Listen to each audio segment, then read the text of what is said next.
बातमी रत्नागिरीतून. रत्नागिरीत अत्याधुनिक हाऊसबोट प्रकल्पाचं उद्घाटन झालंय. मंत्री उदय सामंत यांच्या हस्ते प्रकल्पाचं उद्घाटन झालं. कोकणात 8 खोल्यांची पहिली हाऊसबोट सुरू झाली.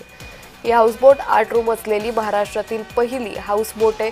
या हाऊसबोटमुळे पर्यटकांना दाभोळ खाडीचं सौंदर्य, जैवविविधता, कांदळवन जवळून अनुभवता येणार आहे. कोकणी खाद्यपदार्थांची चवही चाखता येईल. या हाऊसबोटचे दरही सर्वसामान्यांना परवडतील असेल.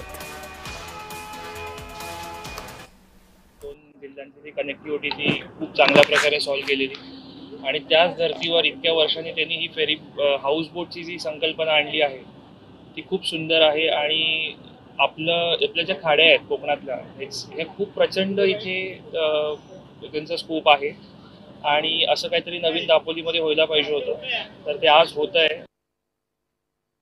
8 रूमची ही हाऊस बोट आहे. हां, आणि परत त्याला चांगलं हे दिलेलं आहे, त्याच्यामुळे स्वयंपाक चांगलं आहे, बसायला चांगलं आहे. आणि दाभोळ खाडीचं विशेष सांगायचं म्हणजे दाभोळ खाडी अतिशय सुरेख आहे. आत बघायला गेलात ना तर तुम्ही म्हणजे आपले बाकीच्या मनातले विचार निघून जातात आणि फक्त पर्यटन आणि फक्त आनंद एवढाच राहतो.